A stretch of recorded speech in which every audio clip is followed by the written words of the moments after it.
would like to welcome you on behalf of the organizers, the International Student Festival in Trondheim. My name is Inger-Marit Kolstad-Bråten. I'm a journalist working for NRK, the Norwegian Broadcasting Corporation. And I will be the moderator of this plenary session on climate and disaster migration. Some of the key questions are: will there be a serious migrant and refugee crisis in the future due to climate change? Who can be considered to be a climate refugee? And what are the challenges and the responsibility of the global society to protect them? To discuss these questions, we have invited 4 excellent speakers: Tore Furuvik, Emily Tower, Atle Solberg, and Kees van der Geest. They will be presented before their own presentations. Then we will continue with the panel discussion after the break. But first, I would like to introduce the former president of the Pacific Island, Kiribati, Mr. Anote Tong. He was unfortunately unable to attend the plenary session this evening, but he has provided us with a short video presenting his views on climate change and the impact on his country. Please enjoy. Sharing with you our traditional blessings from the North. Also, I want to express how deeply sorry that I am to be unable to join you in your event in Norway. But as you can see, I'm doing this recording here in the British Virgin Islands, which are in the Caribbean, where I'm also attending another event to discuss how we can mitigate the effects of climate change, how as a global community we can contribute to the conservation of the oceans, which are also under very serious threat. But I come from Kiribati, which is a group of islands in the middle, the very middle of the Pacific Ocean. It's located on the equator and also on the international dateline. Kiribati comprises of a group of 33 low-lying atoll islands, and which are divided by both the international dateline and the equator. The islands are small and on average are not more than 6 meters above sea level, and are therefore extremely vulnerable to weather events, and of course on the front line of the impacts of climate change, particularly from the rise in sea level and the increasing intensity and the frequency of the storms which we are now beginning to experience. Based on the scientific information which has been released by the Intergovernmental Panel on Climate Change of the United Nations, it is estimated that over the next few decades, the rise in sea level will be well above the elevation of virtually all of the islands of Kiribati, not only Kiribati, but also the islands of Tuvalu and the Marshall Islands in the Pacific region. Our people are already experiencing severe impacts of the changes in climate, from flooding, resulting in the destruction of homes, resulting in the destruction of food crops, and also the destruction of our source of fresh water. Already we have communities who have had to relocate from their villages to find somewhere which is not being affected or being less affected by the climate, by the effects of the changing climate. The future existence of the islands is seriously in question, and the future of our young people, my grandchildren, is also under serious question and real danger. Our existence as a nation in the future is also in serious question. Yet the change in the climate, mostly caused by the burning of fossil fuel, is something that we have contributed very little to. I know that you are meeting at this time in your country to discuss issues with which you can engage, and perhaps you may take the opportunity to consider the impacts of climate change. Climate change is something that is global in nature, And although we have contributed very little to its cause, we are the ones that are on the front line and already experiencing the impacts of climate change. So everything, we have to understand that everything we do in whatever part of the world has impacts in the other side of the world. What you do in Norway has impacts in my part of the world on the other side of the world. What I have been witnessing has been the participation of the young people. More just over the weekend, I'm hearing of the young people in Belgium marching and expressing their views on the future impacts of climate change, especially what it means for their future. In Australia, at the end of last year, young students, also marched to express their concern that the governments and their leaders may not be providing the kind of leadership which is needed in order to avoid a future that will endanger their lives. Your meeting on this occasion, and I do invite you to consider how we might be able to contribute to addressing the challenges that we are facing, the challenges that you will be facing in the future as young people. What we all have to understand is it is not only the politicians, it's not only our leaders who can provide the answer to these questions. It is always up to the people.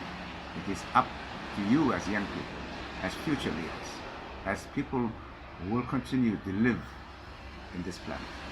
It is up to you to take a part, to ensure that you contribute and participate in the solution. With these words, I wish you all the very best in your discussions and invite you to take leadership of your future. With these words, let me share with you our traditional blessings of the Maori Tarai Atata and the very best in your deliberations. Thank you very much.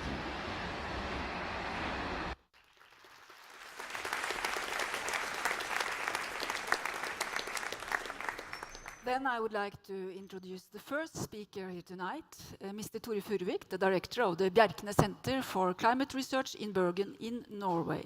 Please welcome Tore Furuvik to the stage.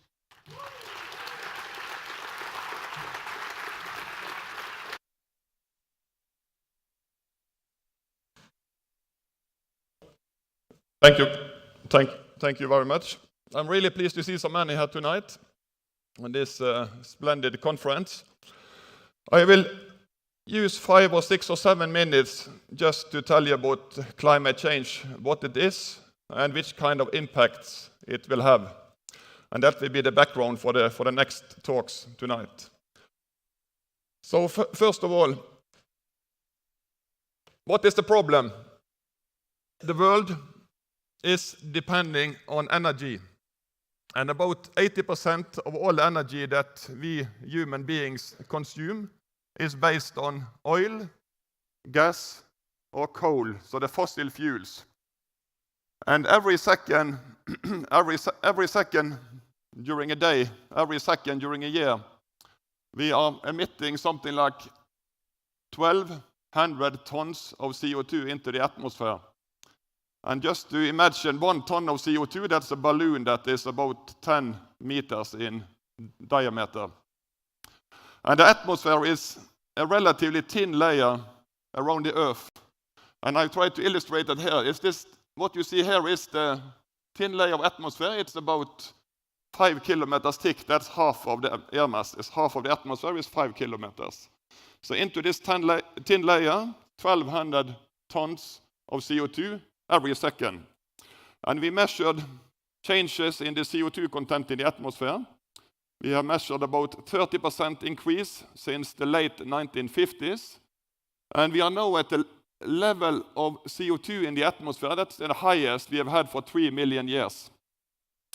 And just by comparison, the modern human beings have been on the planet about 300,000 years, so 1/10 of this time span.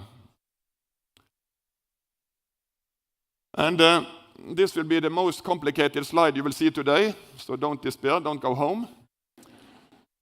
But what this is showing, the black line, that's the measured temperature change from 1850 until present. So that's the surface temperature of the Earth. And the other line you see behind, that is this magenta line.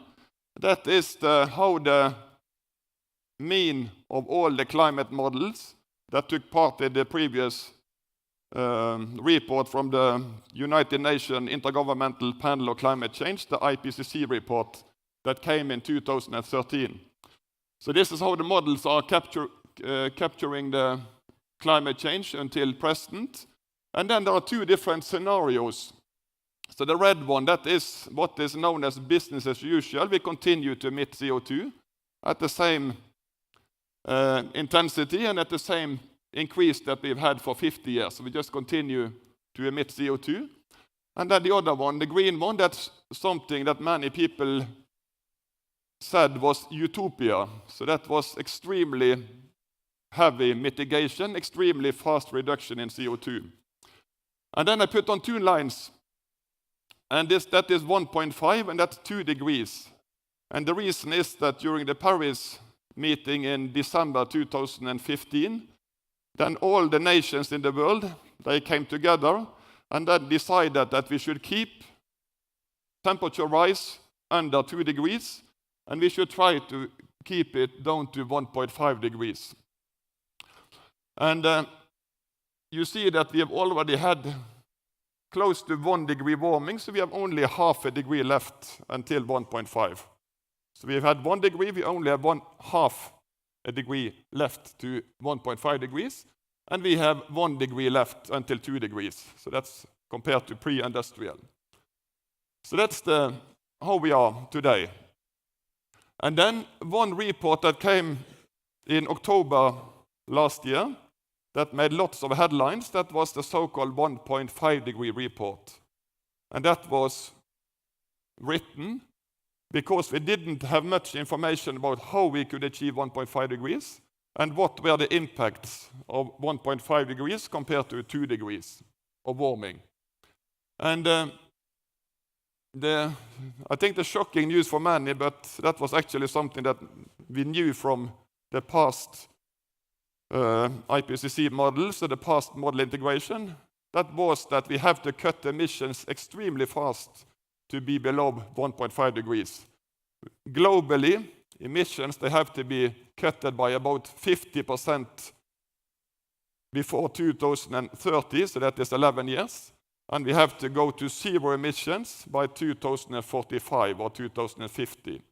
So we have to completely change our energy system from fossil fuel to renewable energy in just 25 years or so. So that's something to think about. And that is globally. So that means that not only Norway and the rich countries in the world, but also all the low-income countries, India, will also have to cut in order to reach this goal.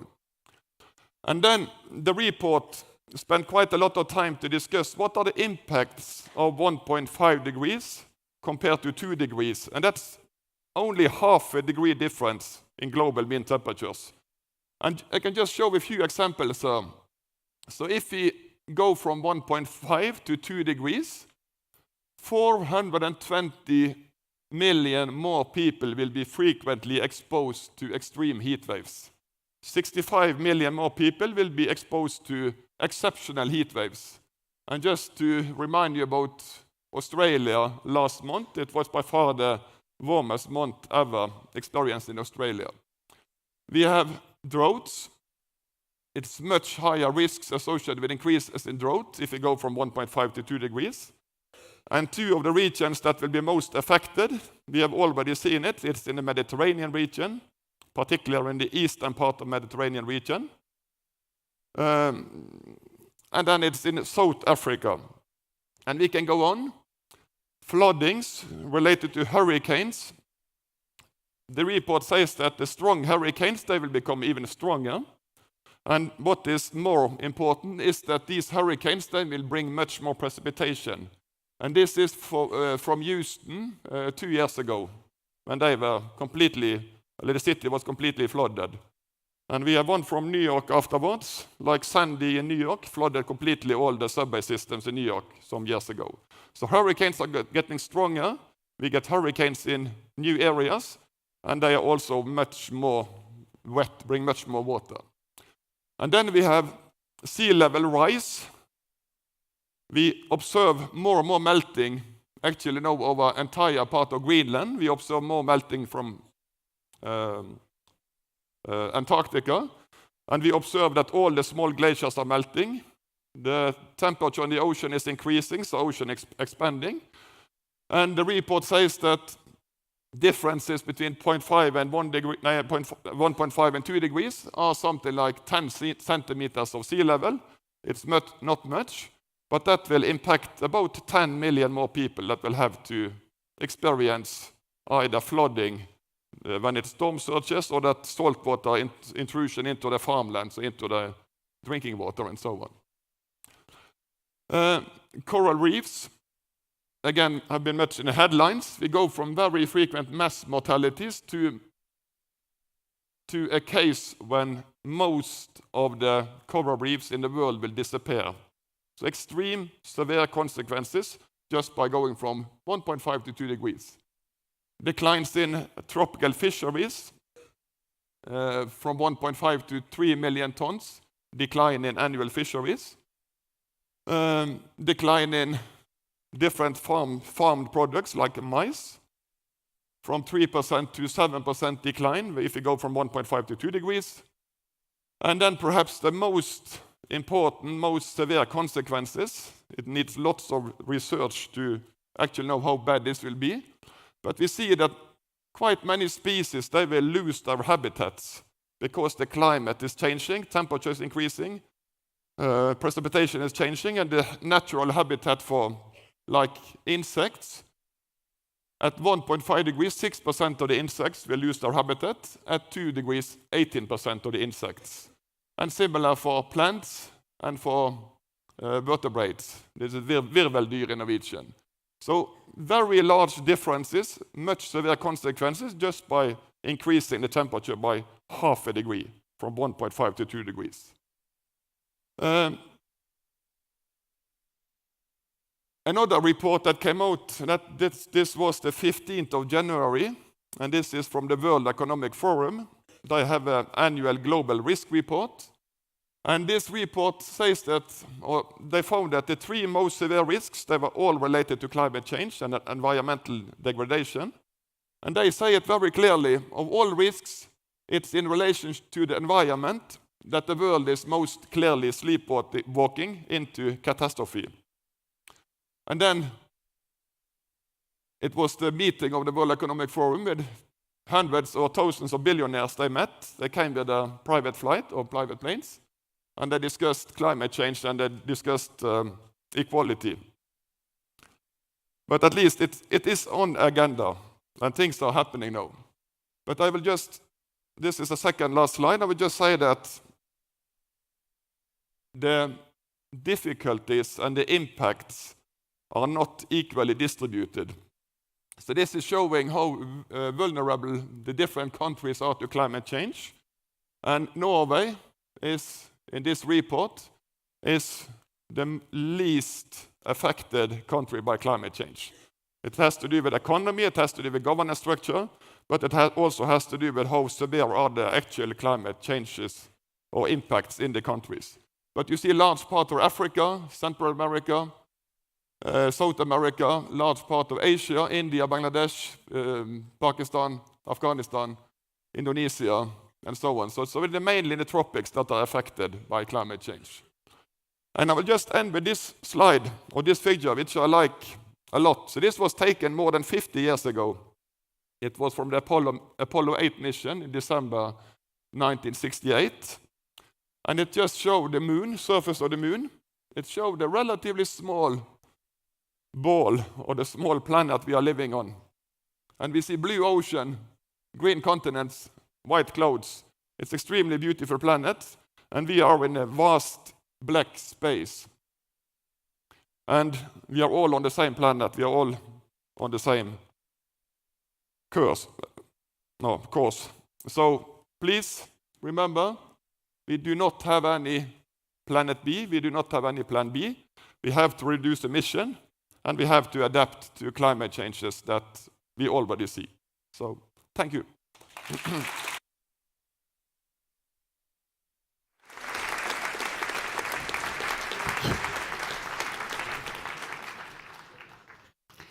Thank you very much, Tore Furuvik.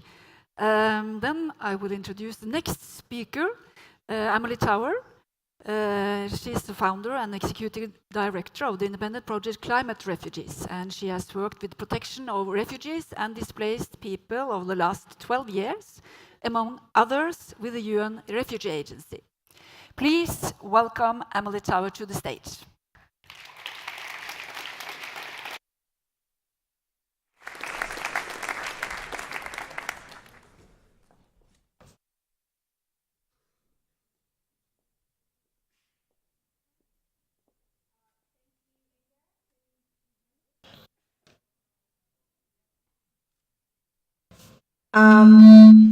There we go. Thank you, Inge. Thank you, ISFIT. Thank you to all of you for this honor, this invitation to be here.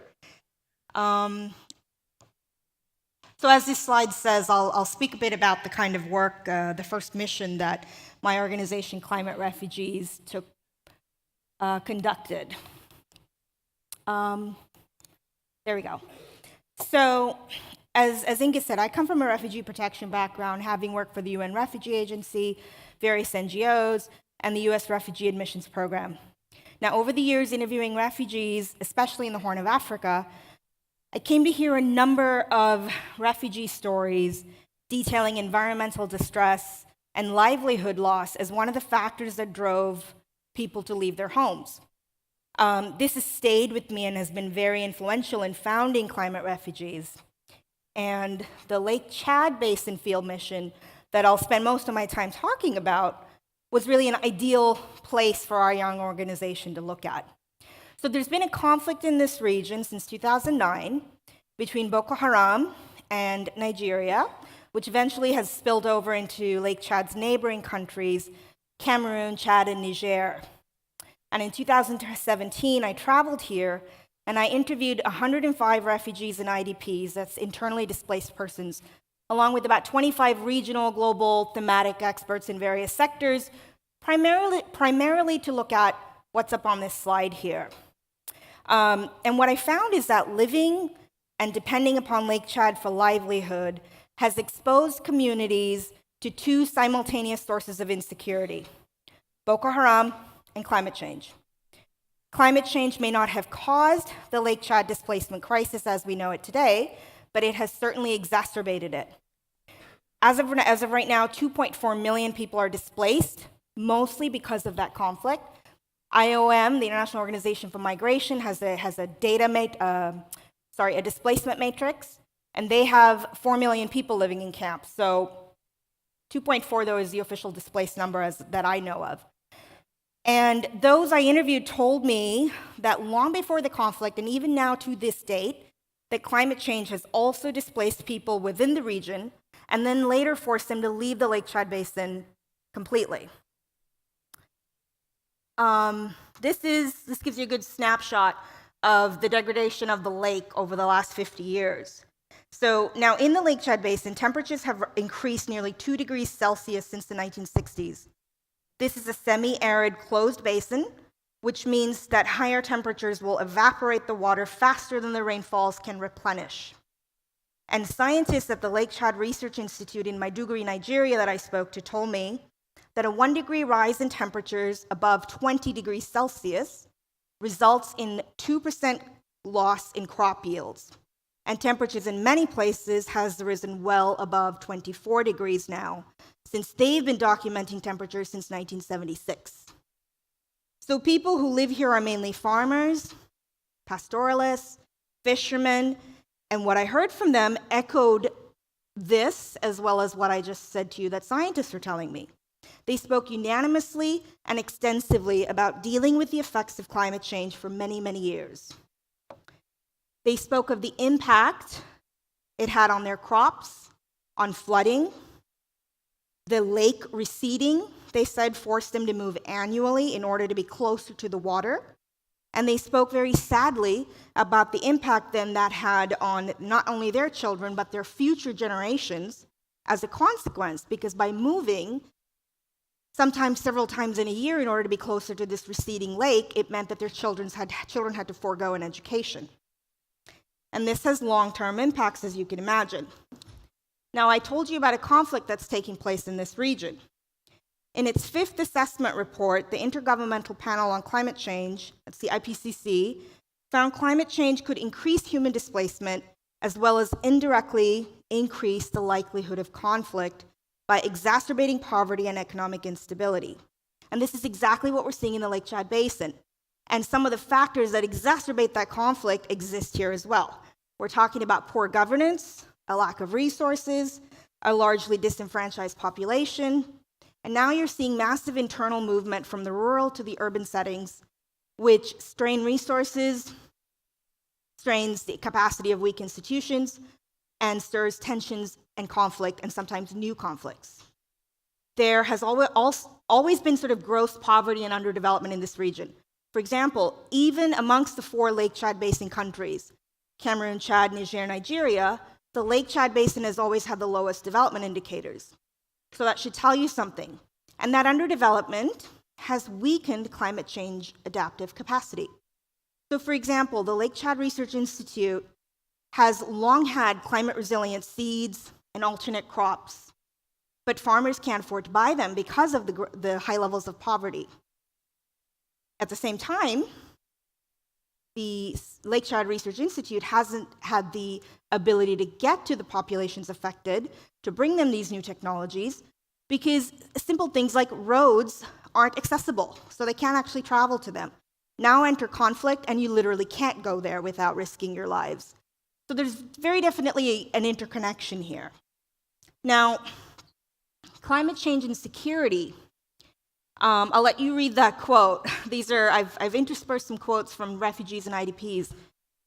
Now, Boko Haram are the de facto authority here in this region since they've been militarily contained and contained to the Lake Chad Basin.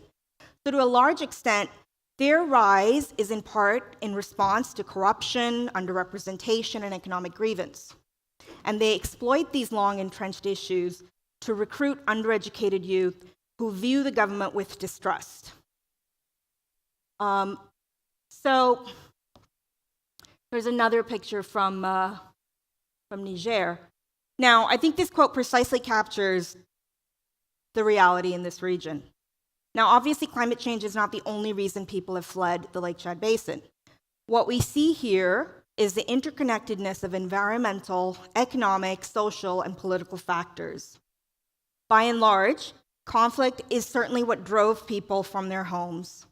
But those I met spoke extensively of these issues, including climate change. The very words were used in translation even, and even in their own languages, they were using the word climate change. And they said that they attributed climate change to one of the big factors as to why they actually had to leave. And some people said that they had felt the effects of climate change as early as 1973, where other people who couldn't remember dates said it went back even further. Now, in the Lake Chad Basin, those who cross borders have refugee status under the 1951 Refugee Convention because there is a conflict going here. But absent a conflict, I would encourage you to think about what would happen to those displaced on account of climate change. As we know, climate change is not one of the protected grounds under which one can seek refugee status or protection. Instead, those 5 grounds are race, religion, nationality, political opinion, membership in a particular social group. And you'll note that climate change is nowhere near amongst that broad category. So what is the way forward in the face of 28 million people displaced each year by natural disasters, global warming, sea level rise, and so on? I think there's much we can discuss on the panel to come. But in short, I think that the current global sentiments make it difficult for existing international refugee law to be upheld. So amending it in any way, I think, isn't likely. And frankly, I think it's possibly counterproductive. I think human rights law has some specific applications that will hopefully provide a way forward. I think refugee law has also some application where there are overlapping push factors for people to leave. There's the Global Compact for Migration and the Global Compact for Refugees that was adopted just last year in December. These are non-binding instruments, but important steps forward on mitigation, adaptation, resilience, and possibly in creating bilateral or regional agreements. So for me, I think effective legal ways forward in the short term may lie with countries adopting open pathways to migration, embracing the fact that this is what's happening, what Torres just showed you is happening from a scientific point of view. And this is especially true in countries with aging populations or shrinking labor forces. There is a quid pro quo here. There are countries that could benefit from migration, and migration can be a very positive thing. So a well-managed migration scheme at national and regional levels through these bilateral agreement between states, I think could be an effective way forward, at least in the short term. I'll leave it there. We can pick it up on the panel, and I thank you very much for your time.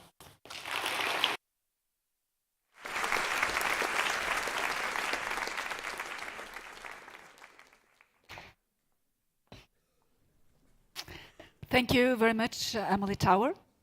The next speaker I would like to introduce is Mr. Atle Solberg. He is head of the Technical Secretariat of the Platform of Disaster Displacement, follow-up to the Nansen Initiative. Atle will tell us more about what the Nansen Initiative is. Please welcome Atle Solberg on the stage.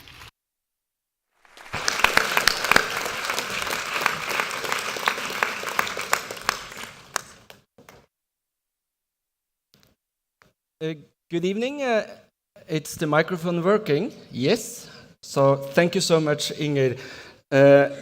First of all, I would like to thank the organizer of the International Student Festival in Trondheim for inviting me to this great event. It's hard to come after two so eloquent speakers before me, but let's see if I can do some justice to your time. I have been given about 10 minutes by Inger, so I'll try to stay to that. I work for something called the Platform on Disaster Displacement, which is a follow-up process to the Nansen Initiative. And what I would like you to remember about the platform is that it's a state-led initiative. So I work for states, so whatever I say is more or less aligned with what states want. So try to remember that. What we have been asked to do, or what we do with a group of states, 18 states in total, and you can almost call it a mini multilateralism, trying to generate consensus on how to better protect those that are displaced across borders in the context of disasters and adverse effect of climate change. We are currently under the leadership of Bangladesh. It used to be Norway, Switzerland, and then Germany, and France will take over in July next year. You will hear me talk about disaster displacement, and we do not need to spend too much time about terminology, but when I talk about disaster displacement, there are particularly a few things I want you to try to remember. Displacement refers to movement that is predominantly forced. We are talking about people that have less option, have less time to do planning, and they are very often obliged to move. We all know that to draw a distinction whether a movement is forced or voluntary is very, very hard. But what I refer to mostly when I talk about displacement are those forced or obliged to flee, recognizing that there will be a continuum between what's forced and what's voluntary. When I refer to disaster, I would like you to also draw a distinction between what we call a natural hazard. A storm, an earthquake is a natural hazard, and they may lead to a disaster, but not always. Whether a natural hazard leads to a disaster is dependent on a few other factors. One is, of course, the hazard itself, its strength. It is also extremely important to understand whether that hazard exposes people. Normally, a winter storm on the North Pole with no people around will not necessarily be described as a disaster. And then it is, of course, the capacity people have to withstand a hazard that depends whether it leads to a disaster. There are certain houses that can withstand an earthquake, others don't, so it also depends on the capacity and the vulnerability of the people that are exposed. And I'm mentioning this because this clearly suggests that any disaster is multi-causal. There's a set of underlying factors and contextual factors that we have to look at. And one of those factors is, of course, the adverse effect of climate change. But what you will hear from me is that that is not the only factor. So think about disaster and displacement in a broad sense. I said that we don't need to spend too much on terminology. Some people refer to people moving in this context as climate migration, environmental migration. Some people refer to them as climate refugee or environmentally displaced. We refer to the disaster displaced. Terminology is not important. It's important to understand what are the key specific protection challenges you may face if you are displaced or moving in these contexts. There is no agreed terminology, that's important, and that's why we are not there yet. What I will do very quickly is to describe to you 5 situations that tells you a little what we refer to as displacement or disaster displacement.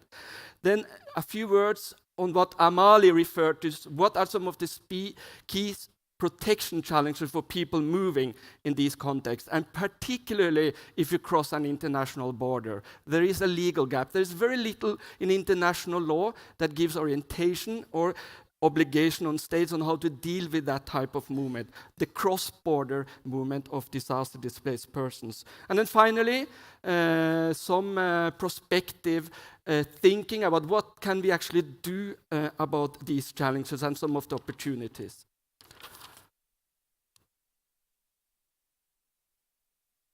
Just very quickly on numbers. I think Amalie also mentioned it. It is, in average, 25 million people are displaced annually in the context of disasters. And in 2017, 18.2 million were displaced. And the reason or the natural hazards linked to some of these displacement is very often weather-related. Flooding, storms, cyclones, and typhoons, they lead to most displacement. But you also have geophysical hazards, such as earthquakes, tsunamis, volcanoes, that also may amount to disaster and displacement. What is important is that far more people are displaced in this context than in conflict. So it is a big phenomenon, the number of people annually displaced in the context of disaster and climate change, and that number is likely to grow. The limitation in these numbers, we have very little information on duration. We know very little about how many of these actually cross border or how many stayed within their countries. And we know very little about the more slow onset events that Tore talked about. What about those moving in the context of sea level rise, desertification, or glacier melting? That's really not accounted for in this number, and we need to know much more. I will walk you quickly through 5 situations that explains a little what are the situations that generates disaster displacement. This is from the Caribbean, 2017. You had 3 back-to-back or category 5 back-to-back hurricanes that hit some of the eastern Caribbean islands and also the central Caribbean islands. This is clearly a weather-related event. It is sudden onset in the sense that the hurricane was developing within a couple of days, and it hit quickly the countries. And it both led to cross-border and internal displacement in these islands. What the big question is what role did climate change play in the intensity and frequency of these hurricanes? There's growing evidence that these hurricanes will become stronger and more intense in years to come, and we will see more of this in the future. So climate change clearly had a role to play in these displacement scenarios. The next one is to highlight that there are also geophysical hazards that has no relation to climate change, that also amounts to disaster and can displace people. This is from Nepal in 2015. So it's a geophysical hazard, it's sudden in nature, and it led to both cross-border and internal displacement. 2 million were displaced internally in Nepal, and hundreds of thousands sought assistance and protection in India. The third example is to illustrate the combination of what is more slow onset and what is more sudden onset. This is from Bangladesh. It's a low-lying delta area. And here you can see the effect of river erosions caused by flooding historically, but also rising sea level.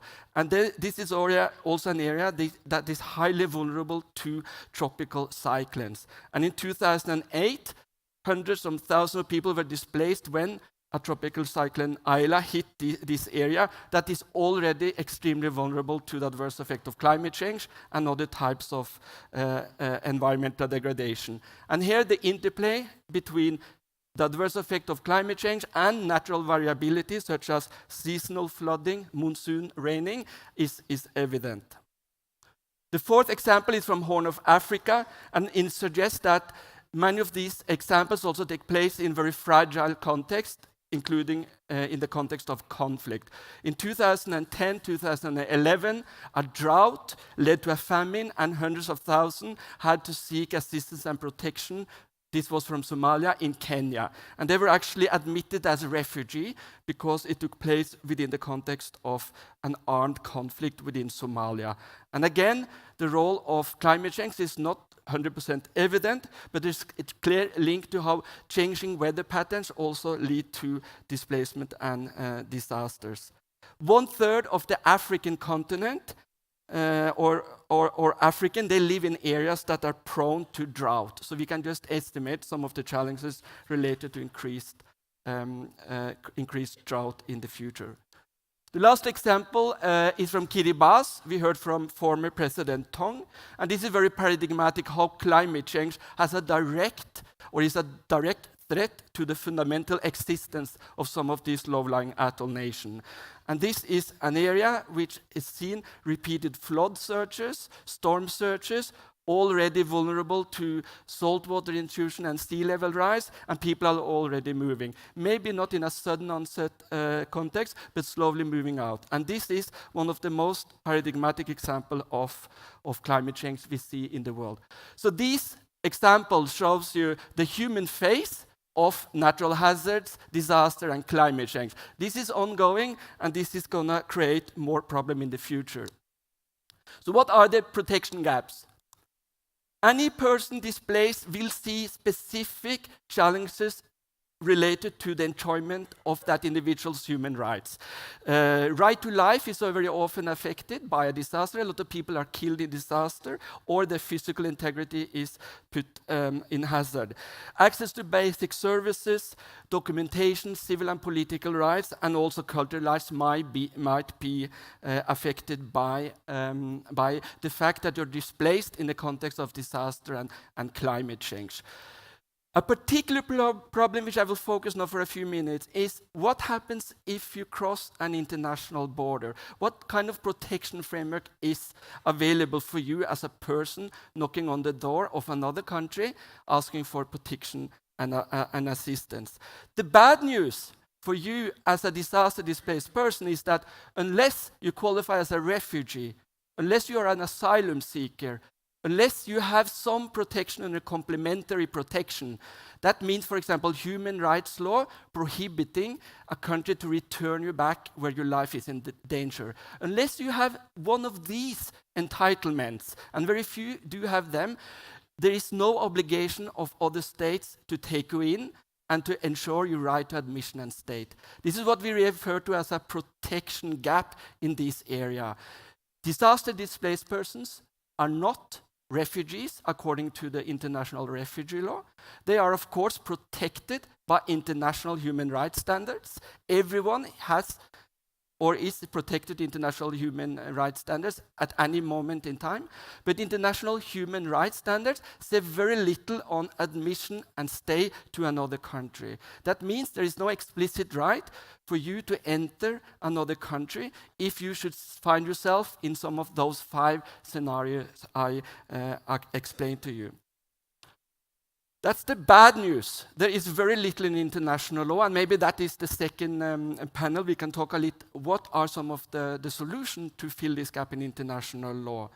The good news is that although there are limited rules at international level, regarding admission on stay for disaster-displaced person, it doesn't mean that states have completely closed their door. States living close to disaster-prone areas or states neighboring countries that are particularly vulnerable to the adverse effect of climate change, they have admitted people based on their migration legislation and based on their domestic legislation. So one message from me is also that let's look at what's actually available at the moment. What are the tools that states have at their disposal, and let's promote those.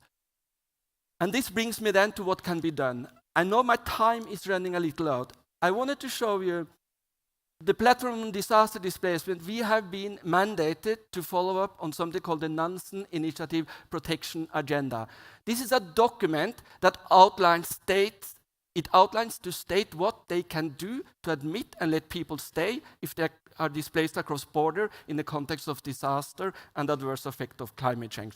But not with creating a new international convention, not about creating new obligation on state, but building on existing practices. So it's a toolbox of effective practices and policy instruments that can be used in those situations I have explained. And some of these tools and instruments are using existing migration legislation that have been used by countries like Brazil for the earthquake victims of Haiti. You can also turn to exceptional migration measures. There are tools such as humanitarian visa and temporary protection that have been used. Of course, if a region has freedom of movement across border, you don't really have a protection gap because people can then move freely. But it is also about finding the details on how also disaster displaced can then move freely across border, such that we see in Western Africa, we see it in South America, and of course, Europe has a free movement of person rules. We can also turn to refugee law, and Amalie explained a little there. Many people that are displaced in the context of disaster could also qualify as a refugee, and then also strengthen the use of complementary protection based on their human rights law.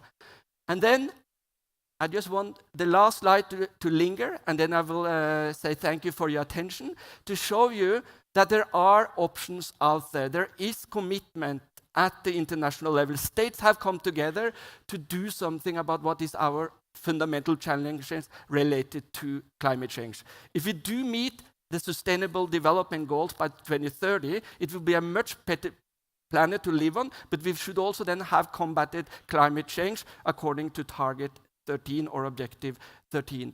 There is a strong commitment to work on disaster risk reduction on the Stendhal framework, and of course the Paris Climate Change Agreement gives us opportunities to strengthen mitigation. And more recently, there are 2 compacts that have been adopted by states that can also offer protection to people displaced across border. And I would be happy to talk about that in the second hour of the speech. Thank you so much.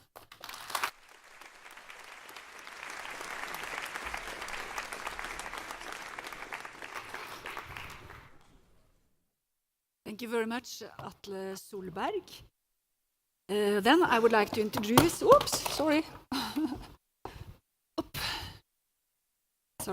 Then I would like to introduce the last speaker in our panel, Mr. Kees van der Geest. He's a senior researcher at the United Nations University in Bonn. He has a PhD in human geography and has done research on migration and environmental changes in several countries. Please welcome Mr. Kees van der Geest to the stage.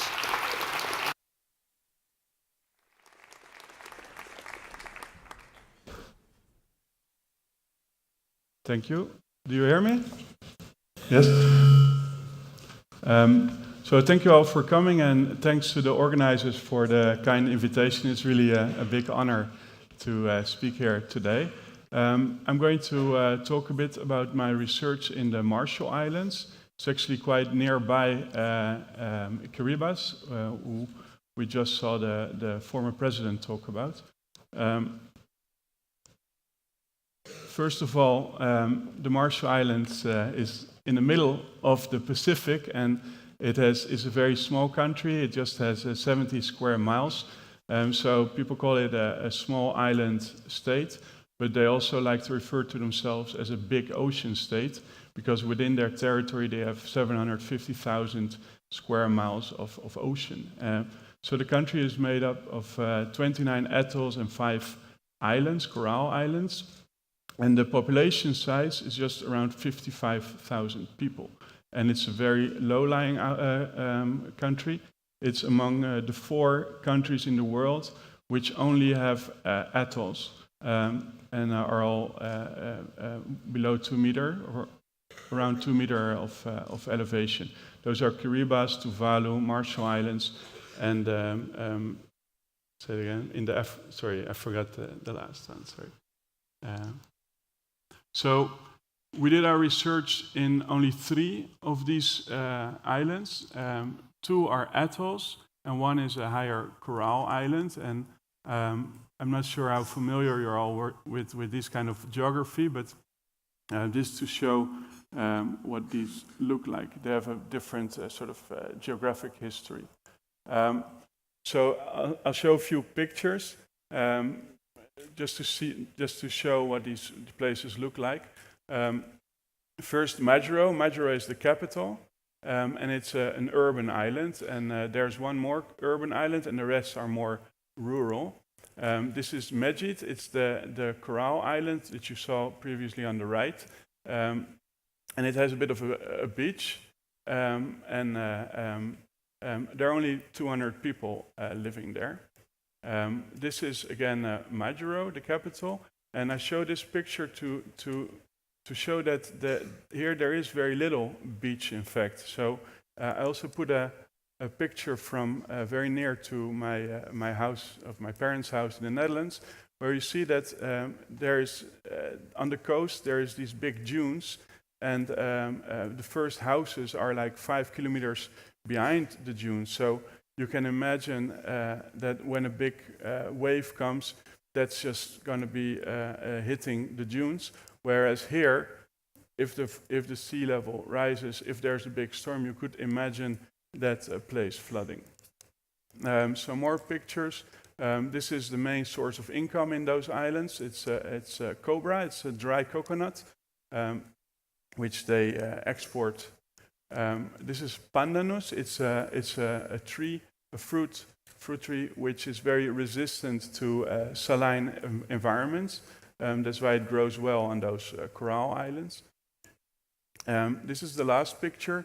It shows again Majuro, the capital, and it shows that people are doing all kinds of inventive things to gain land. So here, they use garbage actually as a landfill to gain land because land is really scarce in the capital. So the problem statement. What we see in the Marshall Islands is that on the one hand, they're already impacted by climate change. So that's most like sea level rise and consequent flooding, which becomes more frequent. High water events become more frequent. And the problem with that is that with seawater intruding the land becomes more salty, and also sources of drinking water become more salty, which makes it increasingly difficult to live there. So while climate impacts are starting to kick in, we see in the past 20 years a huge increase in migration. So in 2000, there were 7,000 Marshallese people in the US, and now there are almost 30,000. So now around 35% of the total population of the Marshall Islands is actually in the US. So what we wanted to find out in this research is whether the two are linked, right? Whether people have migrated because of impacts of climate change, or maybe because of expectations of climate change, right?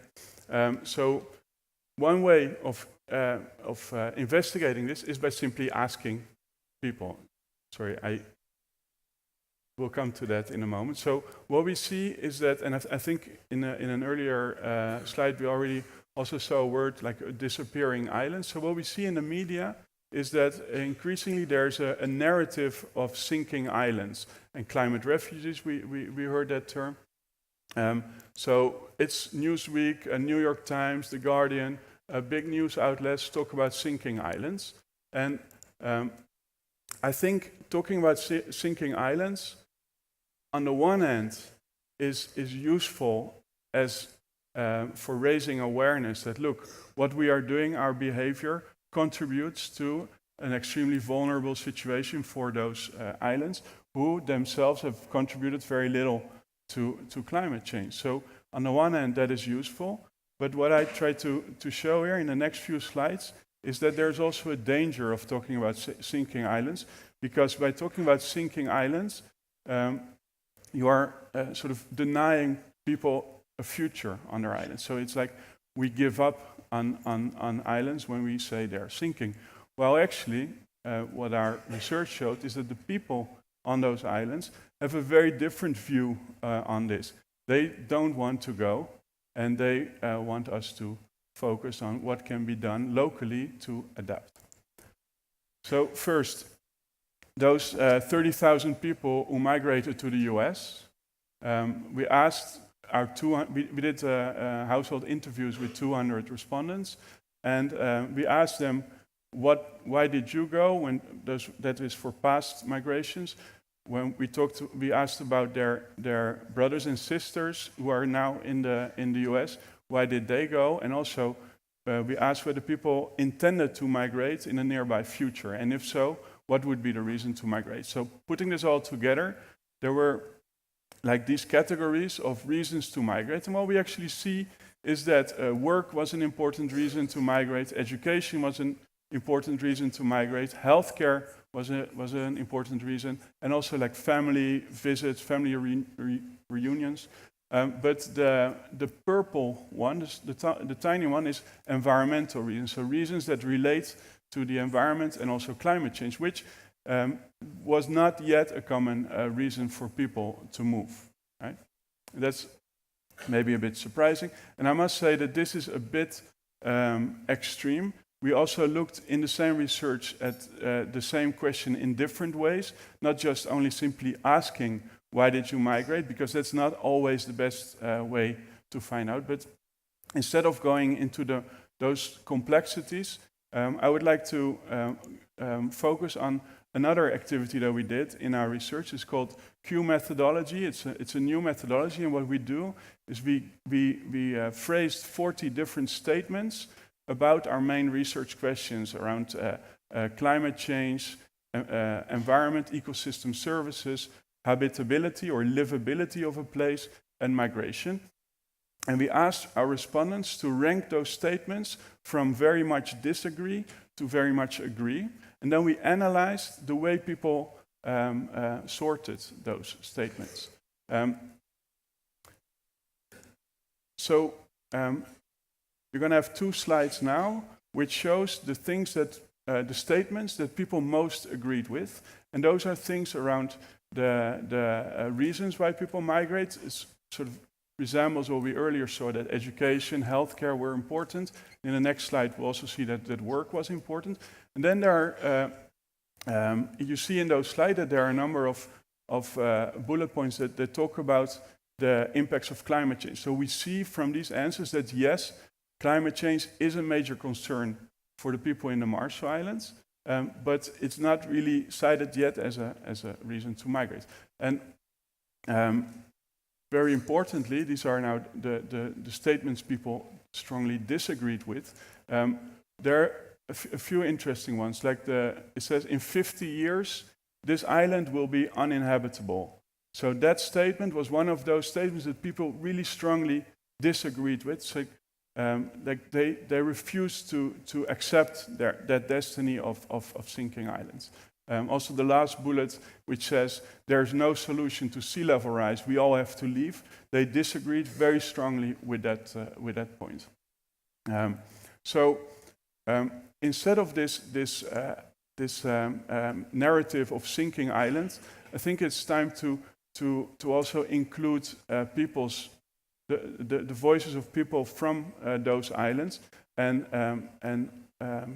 acknowledge that when we talk about sinking islands, also when we talk about climate refugees, there's a good reason to talk about that, to raise awareness, but we have to be very careful that by talking about using these terms, we may also raise the impression like we're giving up. So if we as an international community also say like, okay, we have these measures in place to allow people to migrate, it may also at some point be used as an excuse like to do less in terms of adaptation. And I think that's nobody's intention, but it's something to really keep in mind and be careful about. Right?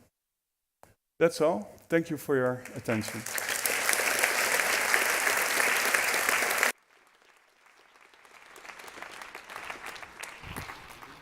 Just wait.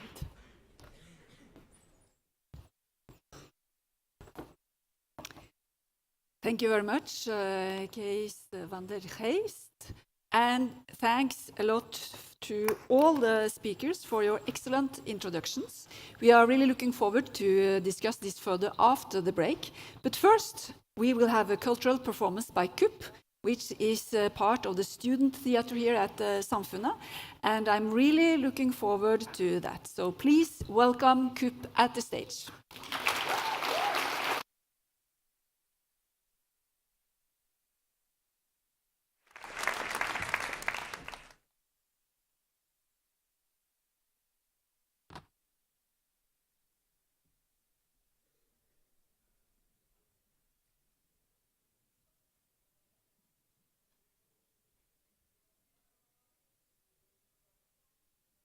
Welcome to BBC News. The number of climate migrants is increasing, and climate change is going at full speed ahead. Today we are here on the streets of Trondheim to interview the common man and learn what's on the concerned Norwegian mind. We have to reach the IPCC's 1.5 degree goal before 2020. We have about 1 hour and 20 minutes. With me here today is trainee and soon-to-be reporter Kine, who will be serving as our temperature meter today. Let's see if we can find someone to interview. Oh, you there, sir. Hi. Good day. Oh, could I ask you a couple of questions? You look really nice, suited. Are you a politician of sorts? Yes, I am a politician. I'm quite new to the politics stuff, so a bit excited, but no hard questions. Huh? Okay. Sounds good. So do you and your party do anything to stop the problem? And do you think that the Norwegian politicians are lazy in this debate? Yes, no. I mean, yes, maybe, but we are not lazy at all. We are just not gonna stop it. Stop being lazy? No, yes. We are not gonna stop being lazy, but next year we will definitely stop the weather.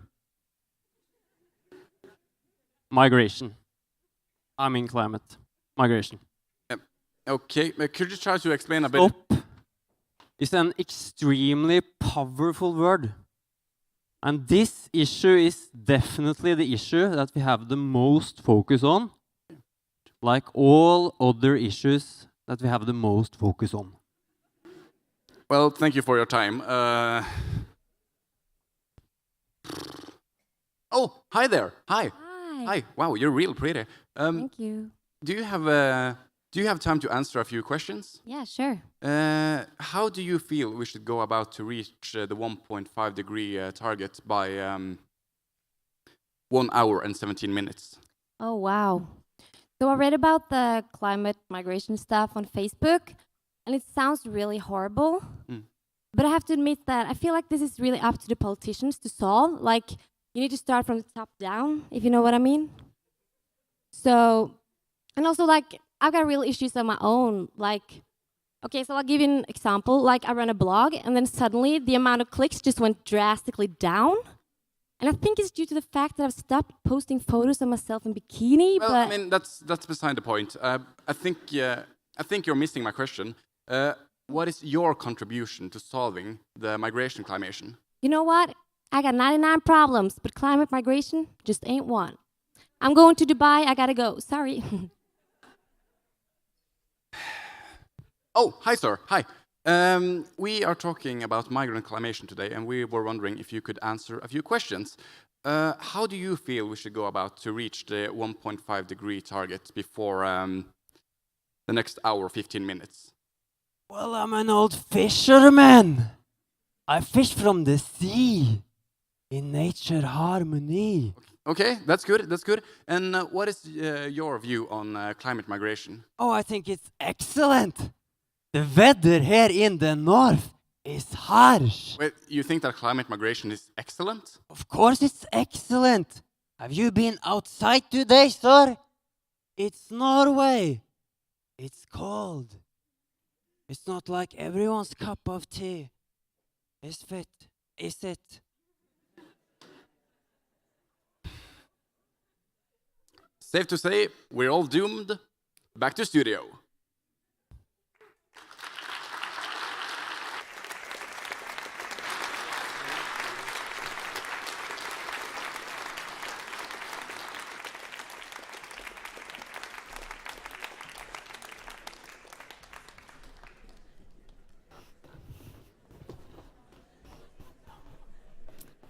Thanks a lot to Coop for this excellent performance.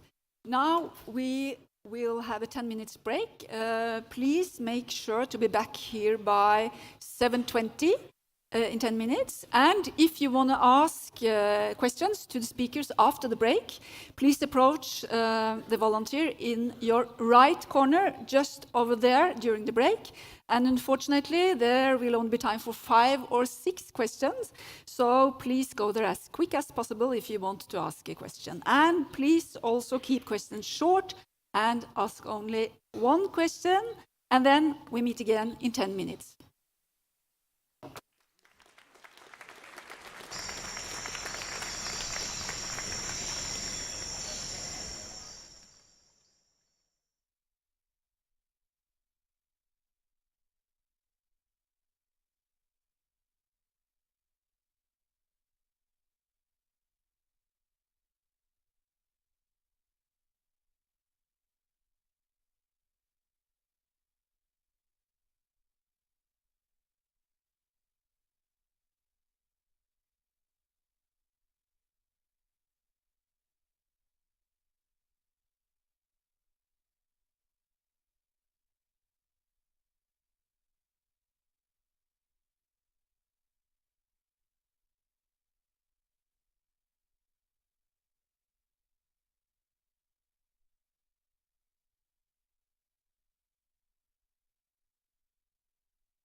Welcome back to the second part of the plenary session, where we will have a panel debate followed by questions from the audience. So please welcome all the speakers back on stage.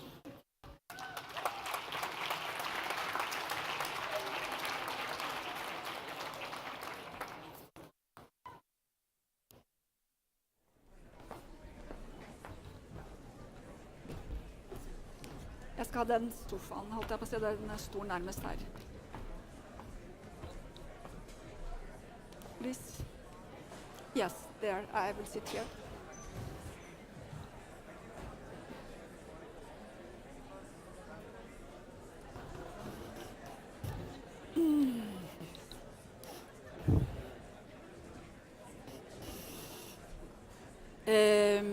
I will start with a question to Tore Furvik.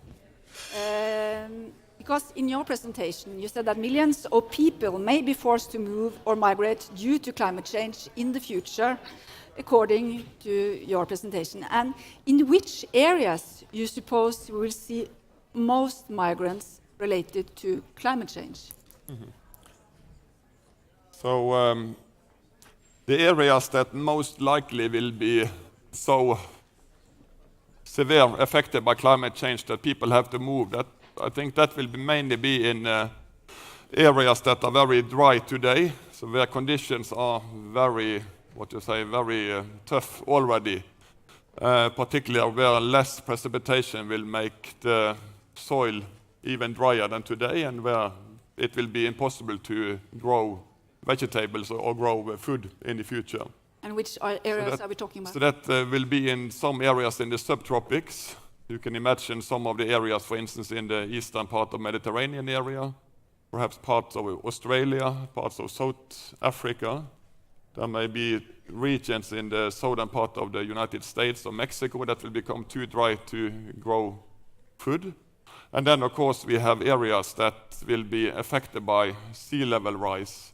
And it was mentioned these low-lying Pacific nations, but the most people that will be affected, that are more people living in low-lying delta areas, like in the Bangladesh or Mekong Delta, or perhaps even Nile Delta. So there will be areas where it's really low-lying areas with very densely populated. So that's where I think most of the people will most likely have to move in the future.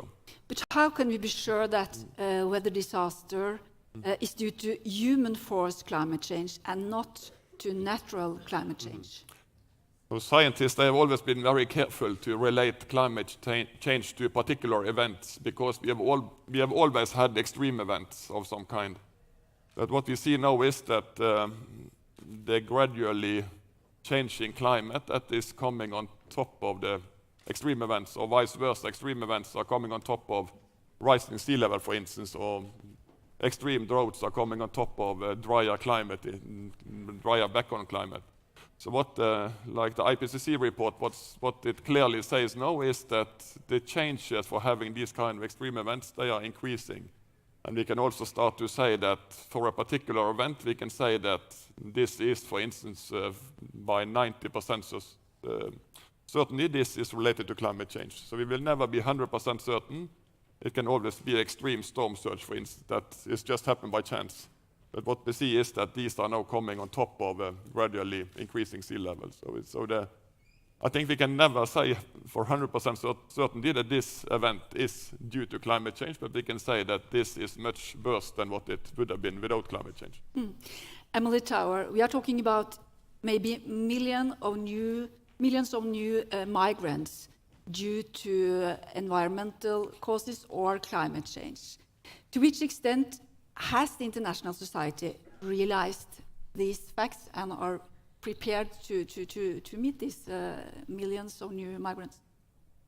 It's a good question. I think the adoption of the Global Compact for Migration, which had obviously one of the components of that is to look at environmental reasons for why people might migrate. I think the adoption of that is incredibly indicative of full realization that this is a problem. is the challenge. I think another thing, for time, I couldn't even begin to get into, one of the reasons why I did want to go to the Lake Chad Basin is to look at this sort of nexus that climate change and conflict can play. I'm not saying that they do and will, but given a certain set of variables and risk factors, it's not too strange or unlikely that conflict can ensue. So the UN Security Council in March of 2017 traveled to the Lake Chad Basin and did pass a resolution. And of course, the UN Security Council does pass binding law.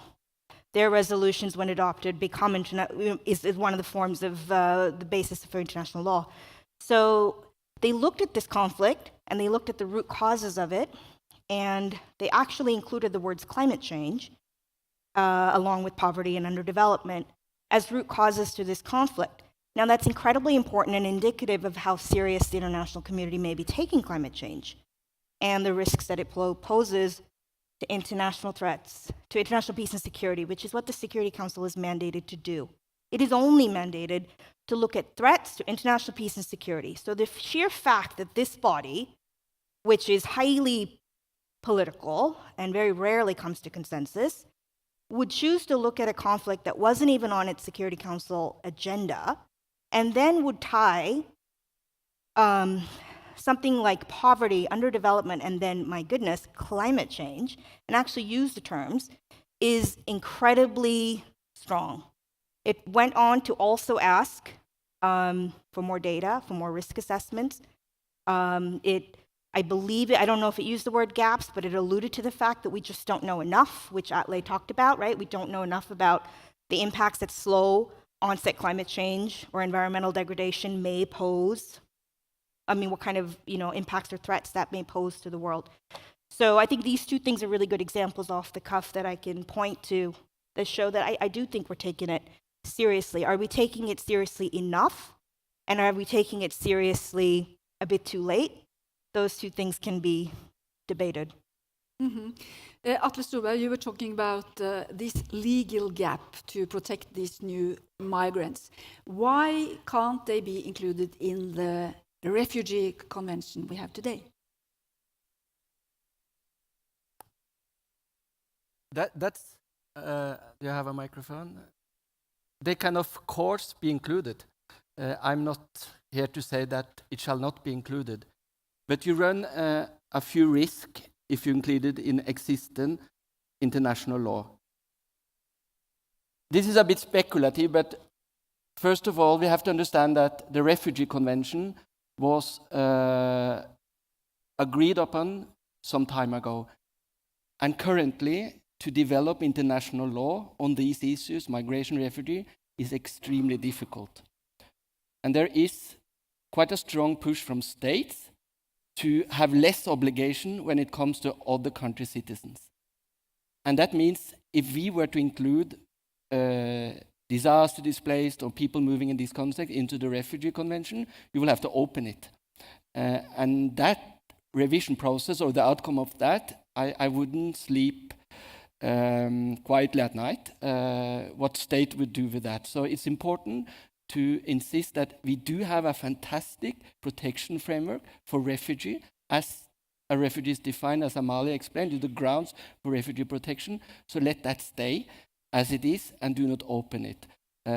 You may want to try, but that carries a huge risk to open it. Why? Because if you open it, states may want to have a look at other obligation or other provision in the convention, and they may want to lower existing standards. So there is some very clear obligation on states to admit an asylum seeker or people having grounds for refugee protection. And states, for example, cannot return that people back. They need to do a refugee status determination process. So some of the finest standards we have are described very carefully in that convention. So don't try to open it. Secondly, we are talking about something very different, most likely. We are talking about something which is probably very complex. We have talked about different factors. There is climate change, there's environmental degradation, and there's also natural variability. In addition, as Tore said, it's about governance, it's about the environment, it's about social structure, it's about resilience. So all these factors come together. If you go back to the Refugee Convention, it's very specific what kind of elements will trigger a reason for international protection. If I can add a few more elements, or at least one, people don't want to be called refugee necessarily. If you talk to people in the Pacific, they say this is not a framework that will help us. A framework that will help us is we fight climate change first, we try to mitigate and reduce emissions, and then we start building resilience. And after that, we talk about displacement if we need to work with that. It's also important that the refugee concept is built on some very strong notion of that you have broken the social contract with your state that is supposed to protect you. And in this situation, we don't really have a broken bond to the state. The state is not necessarily the perpetrator.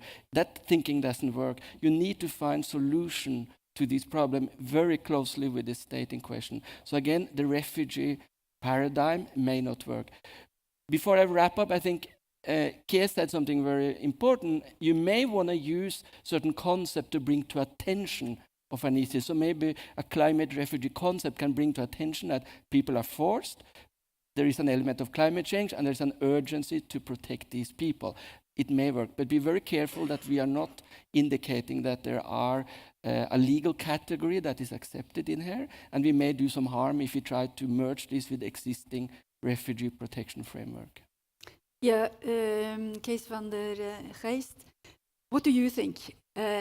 What would be the best way the international society should deal with these questions with the new migration and the problems and the consequences of climate change? Mm-hmm.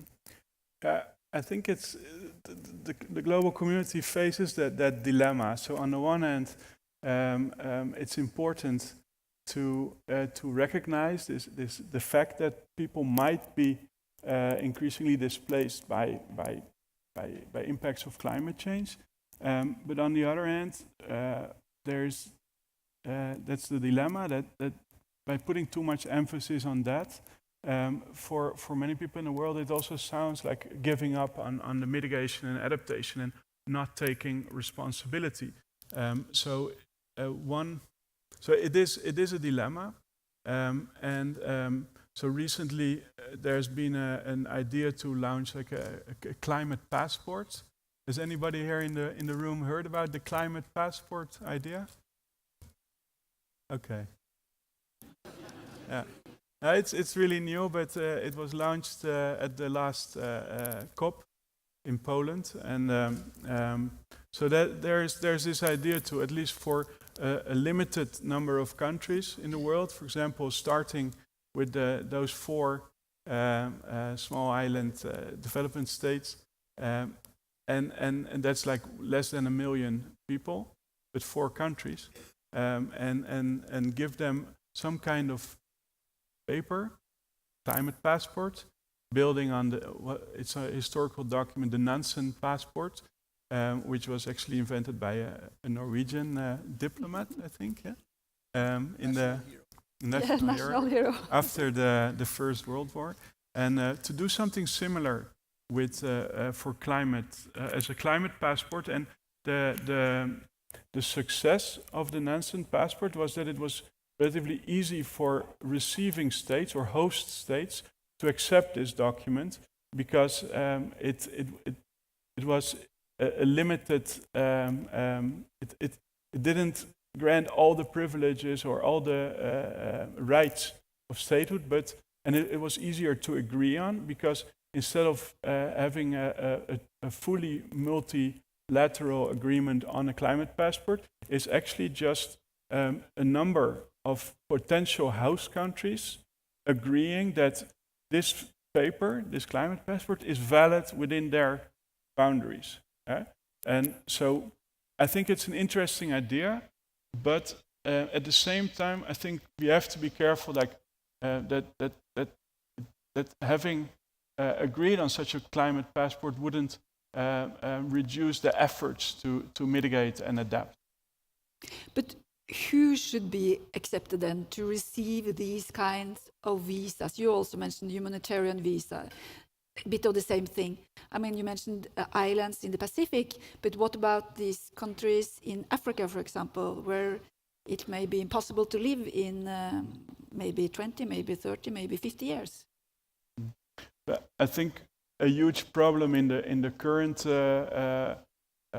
procedures on migration and refugees is that a person arrives at a country and has to be for 6 years in a legal process, and then it has to prove that the reasons that person moved were valid according to the Geneva Convention, etc.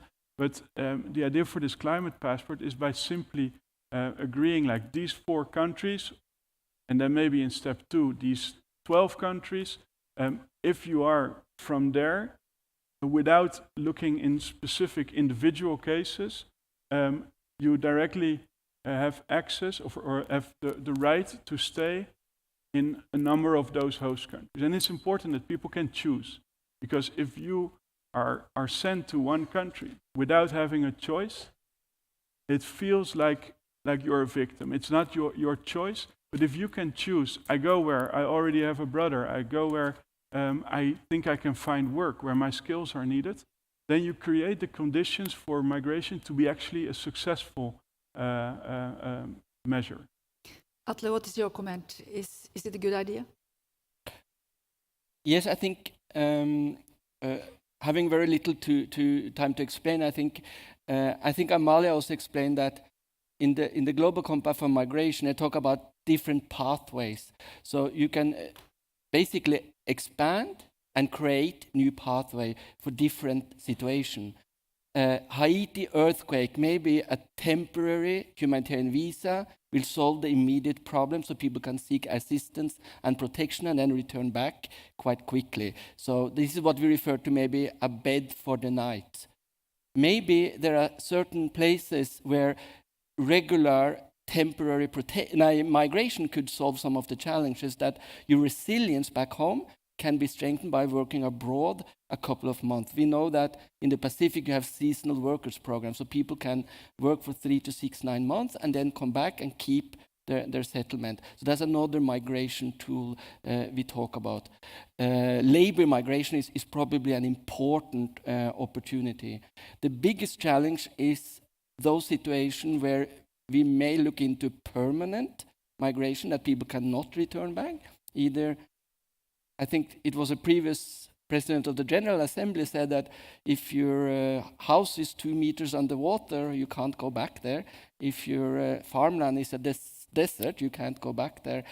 These poses some challenges because there are some densely populated areas, Bangladesh, Mekong Delta in Southeast Asia, in Africa, some densely populated area, and to what extent there is willingness to take those population in on a permanent basis is probably not there today. And this poses some major challenges for the future. And the only thing we try to advocate, you better start thinking about that and prepare for that. Because if this ends up to be like emergency managed, which we have seen sometimes in the Mediterranean or in Central America, that's going to create a lot of human suffering. So better build up those migration framework. And I think if thousands could have access to New Zealand through a humanitarian visa, and if every country took quotas or back to what I said, expand and create new migration pathways, many of these problems could be at least managed in a better way.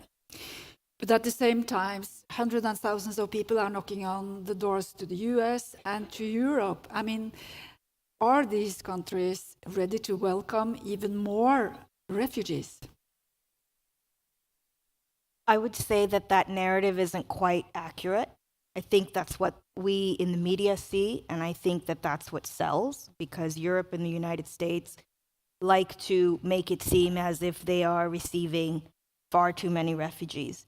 In fact, the poorest countries in the world receive and house for generations and generations and generations millions of refugees. And those countries never get a voice. They're not bemoaning. They're not in the media. And they're not threatening to expel people. They are closing borders. Don't get me wrong, these countries do shut their borders. Jordan has shut its border to Syria.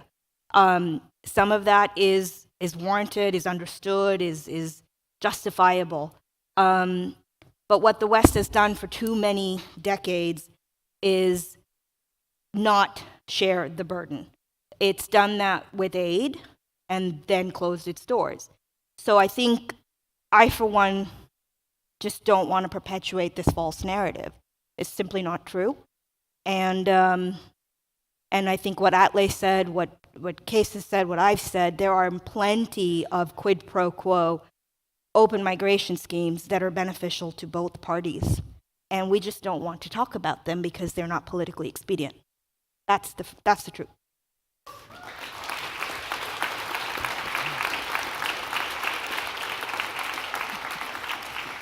But Atle, you are working close to several states. What's your impression? Are the states ready to welcome a new kind of refugees, like climate refugees or migrants that are forced to flee because of environmental reasons? As I said, I work for states, so don't listen to me. I think we shall not underestimate that challenge. I think that was excellent what Amali said. We know Bangladesh is hosting 1 million or even more Rohingya refugees. We have Middle Eastern countries. In Africa, Kenya has been hosting for many, many years refugees from Somalia. During the drought in 2010, 2011, they took in a quarter of a million that were essentially famine or drought victims. And they said, we don't care whether they are political refugees or drought victims, they are recognized as that. So there is willingness. But I think the challenge ahead of us, there is yet not political will or sufficiently political will to address these issues. I think one indication of that we did see with the adoption of the Global Compact for Migration.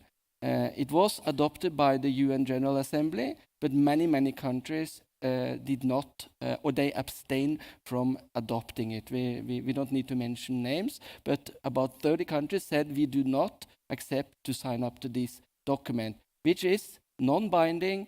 It builds on existing obligation. There's absolutely nothing new there. It just frames some of these issues. So we shouldn't underestimate the challenges ahead of us. And I think maybe it's the younger generation that can help us out and push these political message. I just want not to be seen as too optimistic on that account. Amalie, what's your comment again? I don't disagree. I think Atle is right about everything he just said, and most importantly that yes, I do believe it's the younger generation. I mean, right? I'm looking at future policymakers in this very room, future leaders of the world, and I'm not being hyperbolic. I really believe that. And it just comes down to political will. I mean, what we have with our current refugee crisis, and when I talk about the refugee crisis, I'm talking about people that fall under the purview of the 1951 Refugee Convention. We have states that aren't willing to uphold those obligations, which are deeply rooted in hundreds and hundreds of years of law that predate the 51 Convention, right? And we have a crisis today, which, as I alluded to earlier, the West wants to call it, but it is a crisis. We have 25.6 million refugees, is that the right number? But persons of concern, 65.6 million people. It is a problem, and it is the largest amount of people that are in need of protection since World War II. Now, we have tools at our disposal. The issue is that we're just not enforcing them. States aren't acceding to their obligations as they should. And what Atle rightly said is, we have a potential problem on our hands when you consider climate change and environmental degradation. And I think what the Global Compact for Migration does and all these sort of pathways forward that we're all discussing are ways to use a climate change term, mitigate a potential political problem with admission. Call it whatever you want, but with admission. People are going to have needs. They are going to potentially cross borders. they are going to potentially be doing that for reasons that are not protected currently under the refugee law. We all know it. All our policymakers know it. There are a handful of people that say, let's get ahead of it. And I applaud that effort. So I just think that these are fundamental starting points. There are plenty of openings in each one of the objectives and points that have come forth in these non-binding legal instruments, and they are ways forward that with innovation and with compassion, empathy, a little inspiration and passion can actually mitigate a lot of suffering. Okay, we will soon open up for questions from the audience, but just one more question. Because as you all said, there are complex reasons why people are migrating. But how will we then know who are the climate refugees or who deserve to receive such humanitarian or refugee passports? Gudrun? Yeah, I think it will be extremely difficult to say who will be the climate victim or who will be the climate migrant or refugee compared to other causes, but because in most cases, or perhaps almost all cases, it will be a mixed bag of causes. And then it's the governance, it's poverty, it's ill-functioned states, and then of course we have the disasters. So that will be one aspect. I'm also thinking about another thing, that when you say this, is it something that is permanent? Because in most cases we see climate change, that is something that is more like a sneaking threat. But what is actually how we will experience the climate change? That is in the form of disasters. So that will be events. It can be a drought over a year or several years, but most it can be flooding. That is only a couple of weeks. It can be a wind event that is only a couple of days. And then the climate change will make these events be more frequent, and it will make the events also be stronger in intensity.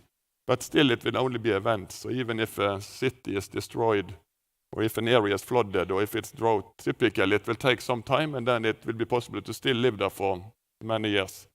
So I see a difficulty in who should decide that a certain area is no longer possible to live in. And we even see it in smaller scale in Norway. People get a house destroyed by flooding, and then they rebuild the house, and then next year it's destroyed by flooding again, and they rebuild again. So people, they don't like to move, and it's very hard to say that this area is not. We should no longer live in this area. So I see some difficulties with this. If it's temporary, if it's permanent, that you have to leave an area. Perhaps that's also something that you think about the refugee experts. Yeah. No, I think I've tried to convey that I think it's broader. So I think we may not lend justice to the protection concern if we only focus on climate change. You need to look at the hazards and the resilience more broadly. I think that will be helpful.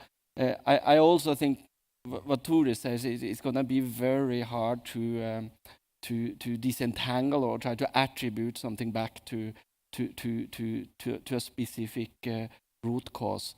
It's also a fact states do not have any interest to create new legal categories. So this thinking that there's a new legal category that can be constructed at international level, that's not going to happen very soon, at least. So that suggests that we need broader public policy approaches to it, going the full range from mitigation to adaptation to resilience and development. And I think it's possible to look at more region-specific situations. Back to what I said, I think there are certain events that lend themselves to the bed for the night public policy approach. That is what's needed there. And then I think it's enormously difficult to decide when do planned relocation, when do that permanent movement have to happen. But it is happening. In Fiji, in many countries already, decisions have to be made that this community or that city needs to be moved to another place, either on higher land. So that's already happening. So these fundamentally difficult decisions are being made as we speak. And the best thing you can do is to then build up public policy capacity to deal with those challenges, and never saying that nothing is simple in this. I think Tura I always use, sorry to extend a little, how individual household situation in Norway, whether it is an airport that is built or people are moving because there is flooding in Gudbrandsdalen or Østland, how much challenges related to those almost like singular family stories, which are dramatic and dramatic in of themselves. When you then compare to some of those densely populated areas in Bangladesh or Vietnam, where millions will have to be faced with those choices, that suggests the enormity of the problem ahead.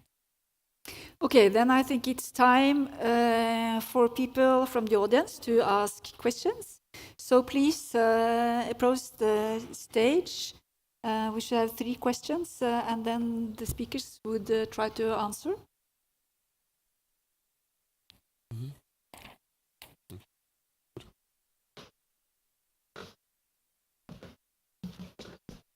Hello, my name is Alexander and I'm from Austria. And my question is about climate change itself and about the communication from experts and the media to the public. And I strongly believe that people do not like to feel guilty. And at the moment we have a lot of facts and disasters like that could happen that are presented, but we have very little encouragement to actually change the behavior to the good. So my question is, what do you think, what needs to be changed in the communication and what would be needed to change that?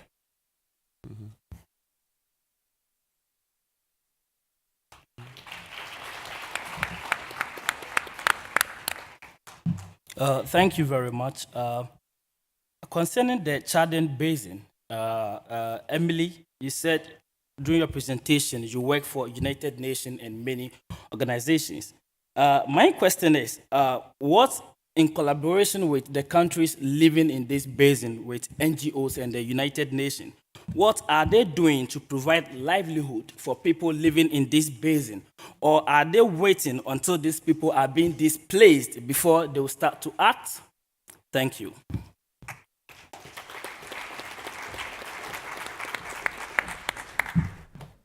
Good evening, ladies and gentlemen. First of all, thank you for all the speakers for the exceptional presentations. My name is Juni and I'm from Indonesia, and I have a question.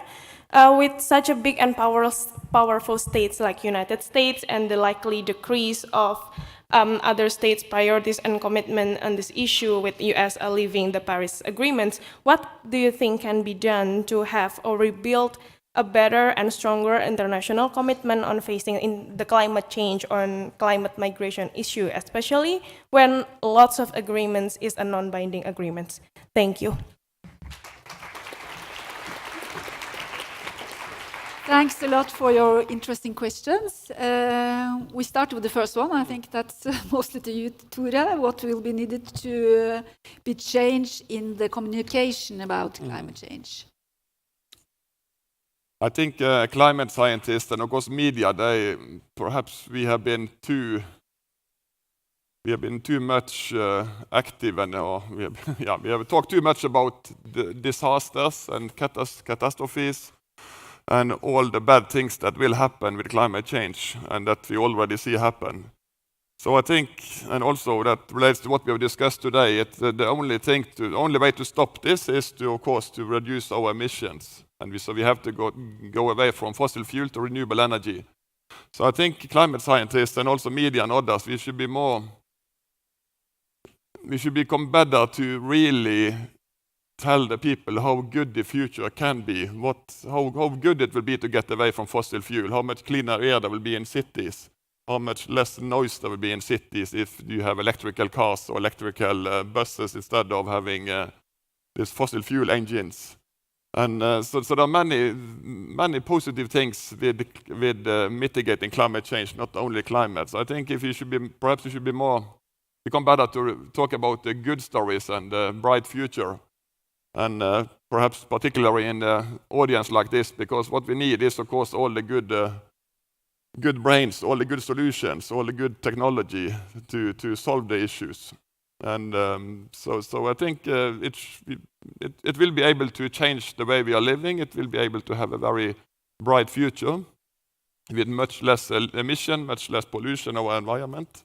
And it can even be fun to live in such a society. It's not only that we have to sacrifice things. It will actually become much better, many things. So you are optimistic, scientist? I am optimistic, yes. Okay, that's important. Do you have some brief comments to the question, or do you continue? No. Then I think we go to the question about Chad Basin. That is to you, I think. Yeah, you know the region. I would say that, in a nutshell, the conflict affects, whether it be NGOs or governments, whoever, any stakeholder, impacts their ability. So wait, the conflict affects efforts for climate resiliency, and the lack of climate resiliency impacts the conflict. There's this very negative correlationship going on in the Lake Chad Basin. In that, and what I'm saying in short is that, for example, that last quote I put up, by the lake receding, it was so aptly explained to me, Boko Haram now has access to actually attack, raid, rape, kill at will villages, because they can literally cross lands, because there used to be a massive body of water that would have prohibited them from doing that, but now they can more, commonly, indiscriminately attack villages. And their purpose in doing that, of course, is to seize more land, seize more property, grow its base of influence. And in so doing, deeply instill this fear and this de facto control over this region, because that advances its political goals, right, as an organization. But what that does to the people that live there, of course, is make them completely vulnerable to Boko Haram, which, as I mentioned to you before, though, because this is a very marginalized population that have long been forgotten by its own governments, it's come somewhat expedient to leave Boko Haram there and leave those communities to deal with it. Now, that said, what I still said about climate change resiliency could have taken place long before the conflict, right? I told you about scientists at the Lake Chad Research Institute who told me that they've been documenting that there have been climatic changes in this region, and their mandate was in 1976. So, and they're telling me, oh no, we've been seeing this go on for decades.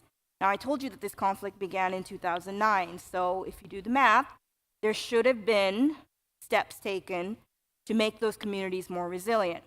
Now, I'm certainly not an authority to say to you whether that took place or not, but as it stands today, they're not resilient enough. The lake has continued to recede. They haven't had innovations, new technologies, new seeds. A lot of that is due to the gross poverty in this region that people can't afford. And some of it is also in part, these scientists admitted to me, that there wasn't enough will for the governments of these countries to go to those regions and develop those parts of the world. So once again, here's this sort of negative inverse relationship between development and conflict, development and climate change. But the good news is, to the gentleman who asked the question, to the populations that are now displaced and living in camps either within their countries or across the borders in other Lake Chad Basin countries, the NGOs that I spoke to and worked with while there, because I needed their access to go to the camps, are doing great work in the areas of livelihood. They understand, because we've come a long way in the aid community, to allow people to actually have some dignity and purpose while they're exiled. That they can grow their own crops, because these are pastoralists, these are agricultural communities. And so a lot of great livelihood work is going on there. And one of the things I took away from that was that we as the international community can do a lot more to support that type of aid. In a humanitarian context, they're really doing development work. So that's the situation as I saw it.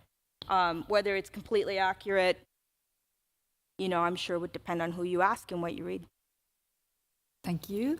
And then there was a question about a climate migration issue and that there is no binding agreement.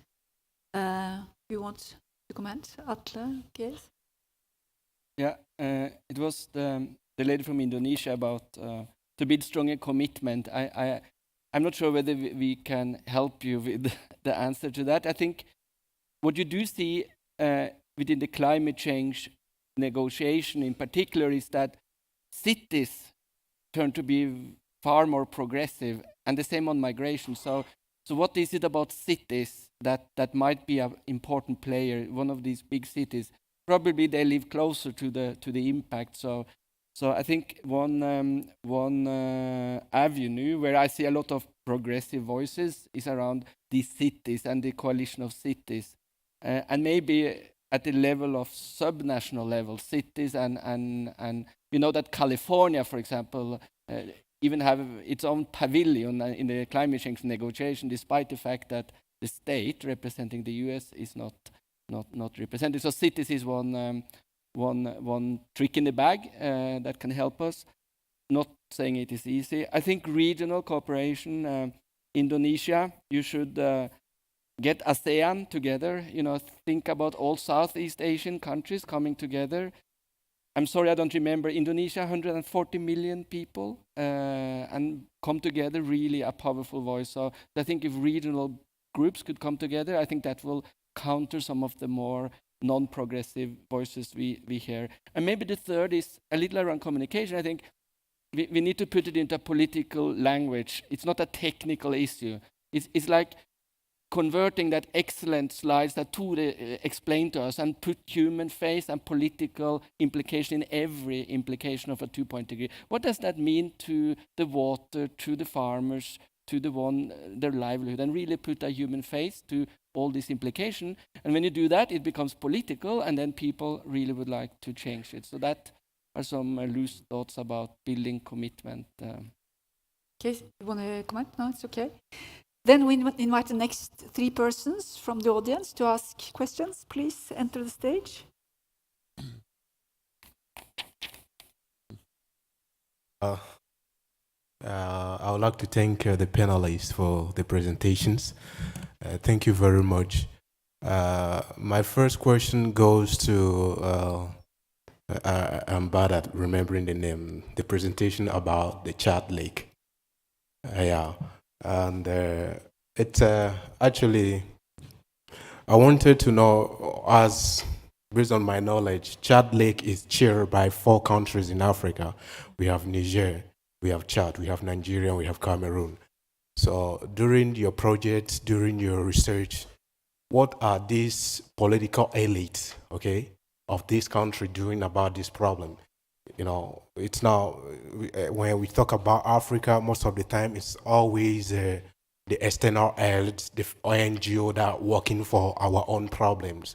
So my question is, during your project, during your research, what was the political elites of these states doing about the problem? Not only about the United Nations and other project NGO. And the second question is for all the panelists. When we talk about the climate change, recently the President of the United States, Donald Trump, he withdrew from the Agreement of Paris, and there was a little bit polemic about it.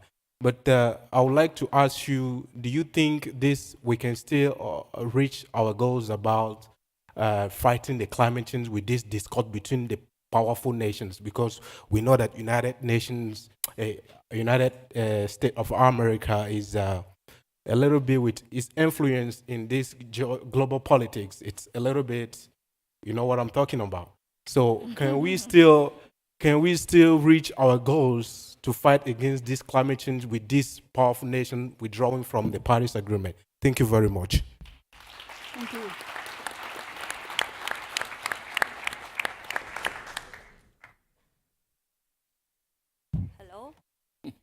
Hello, I'm Nirupa and I'm from Nepal. Most of my questions are almost like answered in the... Okay. Hello, I'm Nirupa, I'm from Nepal.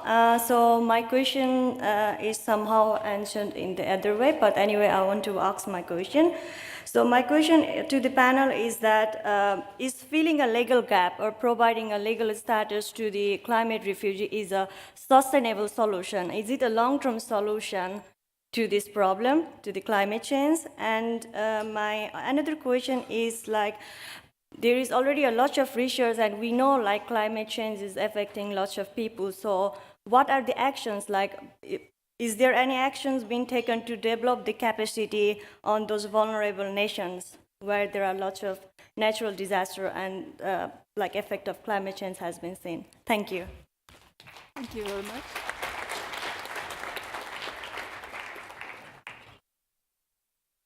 Okay, thanks for the very interesting questions. The first one was to Amelie, Lake Chad. Yeah. So, what are the political elites in these 4 countries, Cameroon, Chad, Niger, Nigeria, doing about climate change? If I understood that, that was the question. Look, I want to be very clear in that I would encourage you, the gentleman, I don't know where he went, to obviously do your own research, because I can only speak from my very sort of limited point of view. I'm certainly not an expert on this West African region, but I did not speak extensively to politicians in each of these countries. I will say that they are very busy with the impacts of conflict that they're waging against this, armed actor, and that climate change has taken very much a backseat to a threat to its borders. It's also important to note that, however, that these countries were very instrumental in the UN Security Council going to Lake Chad for its mission. Now, the UN Security Council does not travel abroad often. In fact, it didn't do it for decades. And it just has started this practice again. It's not required to do it either. And it was very indicative, as I said, or I should say very important, that they chose the Lake Chad to go to, which is, like, as I said, a conflict that they weren't even seized upon is the terminology. Now, what these 4 African countries were able to do, primarily, and I'm sorry, I'm testing my memory here, but Chad and Nigeria were quite vocal, as was Niger.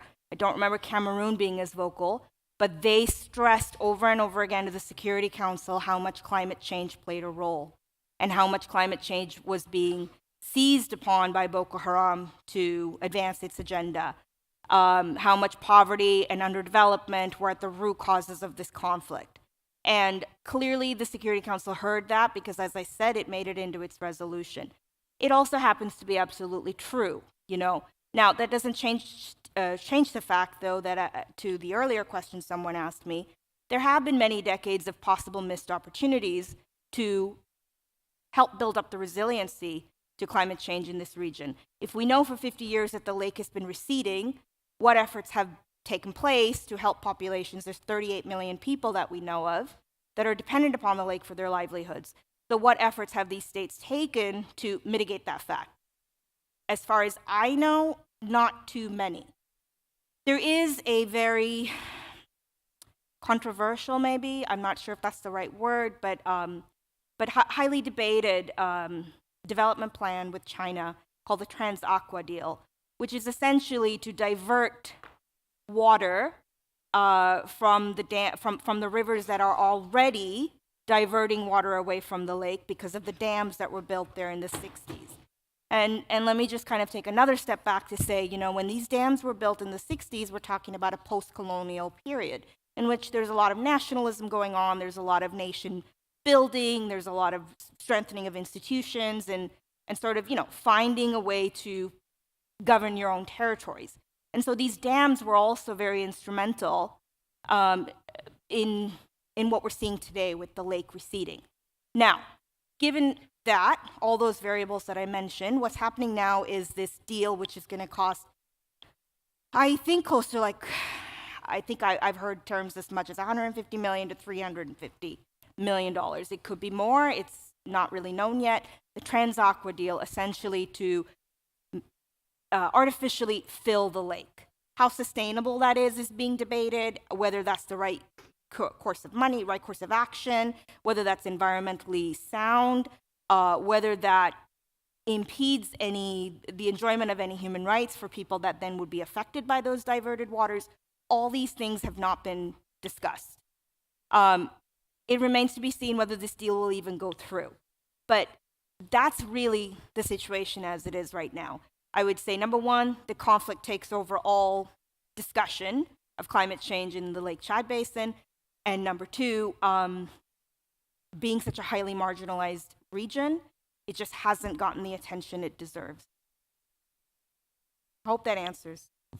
Okay, thank you. And the second question to all the panelists about Donald Trump.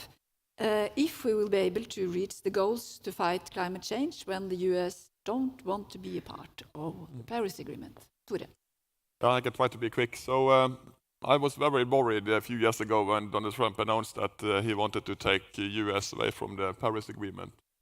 But so far we haven't really seen, I would say we haven't seen a large negative impact of it. So first of all, none other countries have left the agreement or have said they will leave the agreement. On contrary, many countries have said they will step up their ambitions to cope for the lack of ambitions in the US. So that's number one. And number two is that most of the emission cuts in the US, that's happening on the state level, not on the federal level. So we see lots of things are going on in the different states, like New York State, like California, Oregon, Washington State. So there are so many positive things going on the state level and also on the city level. So we have this union of cities, big cities in the US.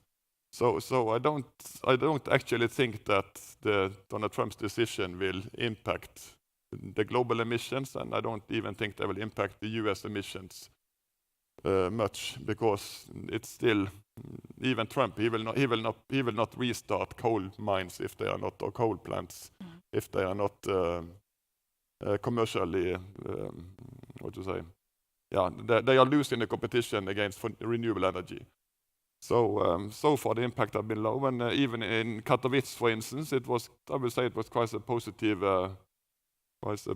tone. Even the US negotiators, they did a good job, according to what I have said. So it seems that the impact is much less than what people feared some years ago.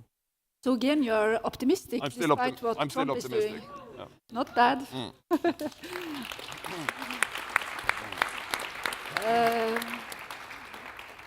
You have any comments? She asked all of you to comment on it. Yeah. I think these points are really strong on the situation after the US withdrawal. There was also a question around capacity building. Do we yes, go into that already? Yes, that was the next question. You can go on. All right. So I think that the whole festival has a central theme, migration, and I think it's maybe in answer to this question about capacity building, the moment to say also something really positive about migration, because we often discuss migration as a problem, and I think the world's civilizations have flourished because of exchange between people. And what we see, I think, now is also in a world of interconnectivity, of the fact that 145 countries are represented at this festival, and through this exchange, there's a lot of capacity building going on. It doesn't mean that now suddenly we have an engineer who can protect the Pacific Island, right? But all this is sort of groundwork for such developments to happen. So.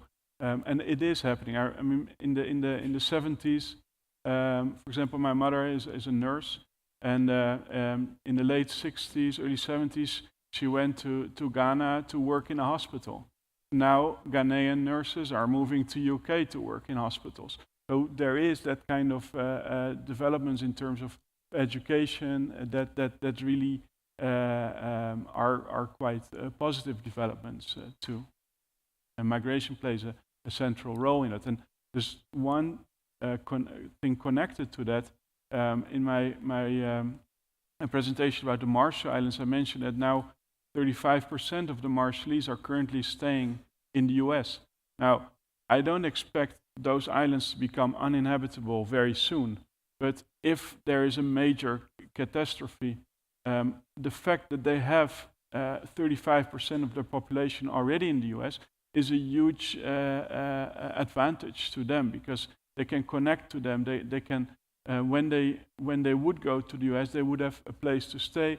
They would have contacts to find a job, etc. So this migration has that potential of capacity building too.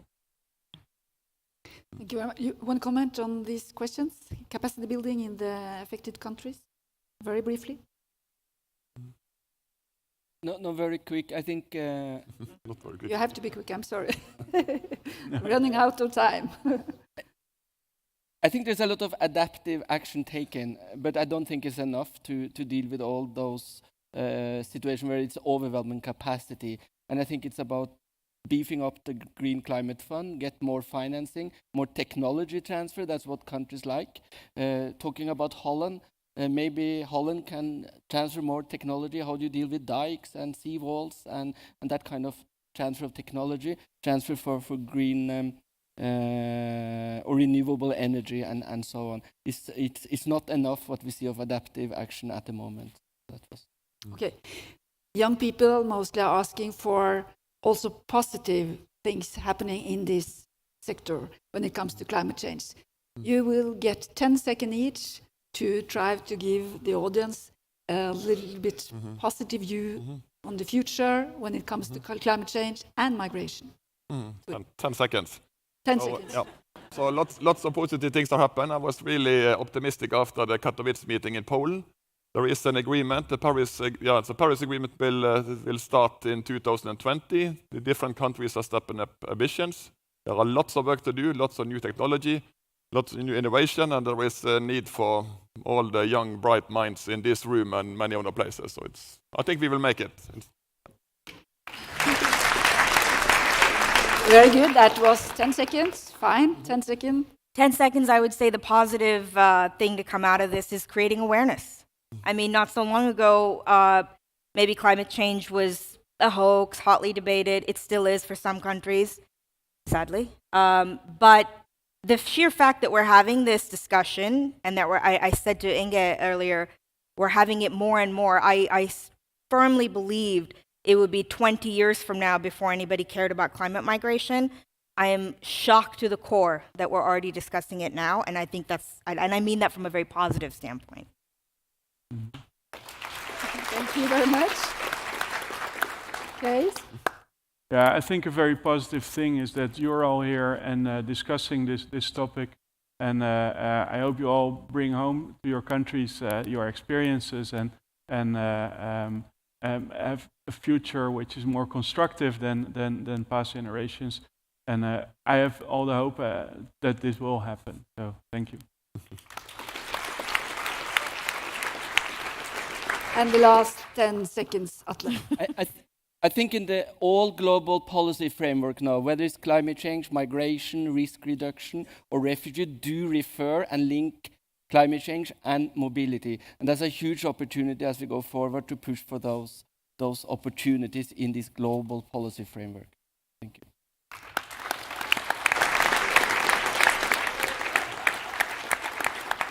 Thanks a lot to the excellent speakers. Thanks to the audience for coming.